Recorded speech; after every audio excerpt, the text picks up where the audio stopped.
Mutton কষা আমাদের বাঙালিদের কিন্তু খুবই প্রিয় একটা রেসিপি। আর এই রেসিপিটা কিন্তু অনেকে অনেক রকমভাবে তৈরি করে থাকে। আজকে খুব সহজে ঘরোয়া উপকরণ দিয়ে এই মটন কষাটা আমি তৈরি করে দেখাবো। সামনেই কিন্তু রাখি পূর্ণিমা, সেই দিনও কিন্তু আপনারা এই পদ্ধতিতে খুব সহজে মটন কষা তৈরি করে নিতে পারেন। নমস্কার বন্ধুরা, মন কিচেন আপনাদের সবাইকে স্বাগত। আশা করি আপনারা সবাই খুব ভালো আছেন।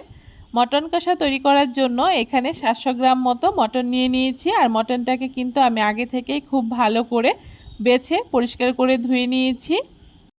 খুব ভালো করে জলটাকেও ঝরিয়ে নিয়েছি। এখন মাংসের মধ্যে আমি পরিমাণ মতো নুন দিয়ে দিচ্ছি, 1 চামচ হলুদ গুঁড়ো দিয়ে দিচ্ছি। আর কাঁচা লঙ্কা বাটা দিয়ে আমি এই মটন কষাটা তৈরি করব, তার জন্য 1.5 চামচ মতো কাঁচা লঙ্কা বাটা দিয়ে দিচ্ছি। আপনারা কিন্তু এখানে লঙ্কার গুঁড়োও ব্যবহার করতে পারেন। 1 চামচ মতো আদা বাটা, 1 চামচ রসুন বাটা, 1 চামচ জিরে বাটা, 1 চামচ ধনে বাটা আর 2 চামচ মতো টক দই দিয়ে দিচ্ছি। আর দেখুন, আগে থেকেই এখানে আমি মিডিয়াম সাইজের 2টো পেঁয়াজ বেরেস্তা করে রেখেছিলাম। সেই পেঁয়াজ বেরেস্তাটাকে হাত দিয়ে একটুখানি গুঁড়ো করে নিচ্ছি। এইভাবে করে যদি পেঁয়াজ বেরেস্তা দিয়ে মটন কষাটা তৈরি করা হয়, সেক্ষেত্রে কিন্তু মটনের টেস্টটা ভীষণ ভালো হয়। দেখুন, গুঁড়ো করে রাখা পেঁয়াজ বেরেস্তাটাকেও দিয়ে দিচ্ছি। আর কালারের জন্য এখানে আমি 1 চামচ মতো কাশ্মীরি লঙ্কার গুঁড়ো দিয়ে দিয়েছি। আর একটা গোটা রসুন দিয়ে দিয়েছি। আর তার সাথে পরিমাণ মতো সর্ষের তেল দিয়ে দিয়েছি। এখন খুব ভালো করে সমস্ত কিছু একসাথে মাখিয়ে নেব। একটু সময় নিয়ে মাংসটাকে মাখিয়ে নিতে হবে, কারণ এই মাখার উপরেও কিন্তু মটন কষাটা কতটা টেস্ট হবে সেটা ডিপেন্ড করে।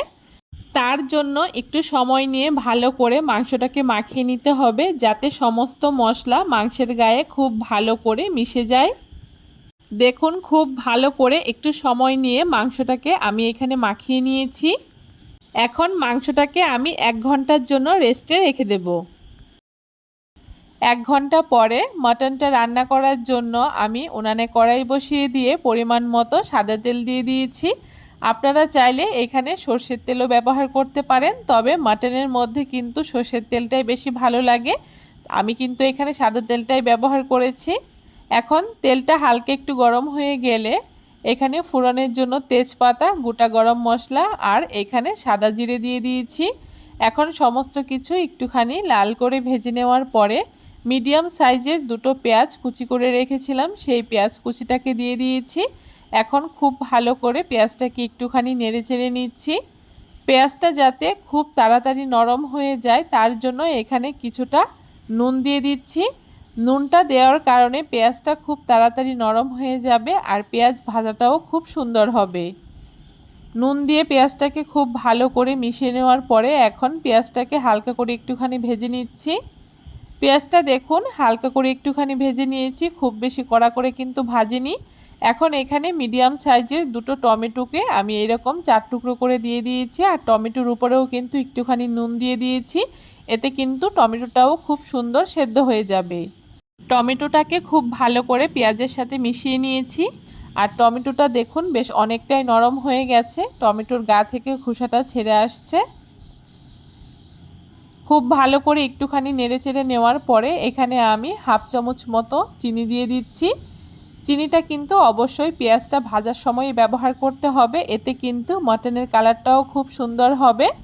আর চিনিটা দেওয়ার কারণে টমেটোর যে টক ভাবটা সেটা কিন্তু খুব সহজে ব্যালেন্স হয়ে যাবে।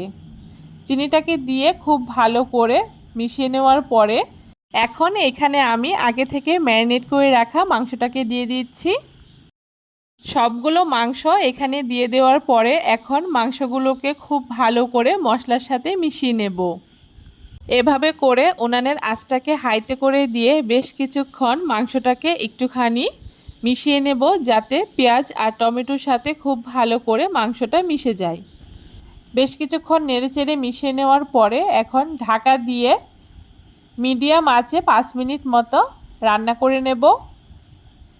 5 মিনিট রান্না করে নেওয়ার পরে ঢাকাটাকে খুলে দিচ্ছি। দেখুন, মাংস থেকে কিন্তু বেশ অনেকটাই জল ছেড়ে গেছে।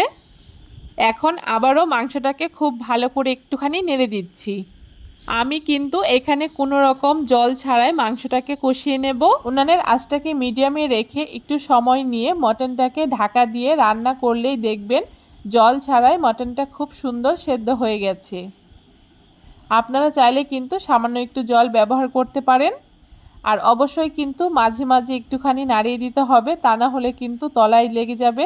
যেহেতু এখানে আমি কোনো রকম জল ব্যবহার করিনি, তাই উনানের আঁচটাকে মিডিয়ামে রেখে মাঝে মাঝে একটুখানি নেড়েচেড়ে দিতে হবে।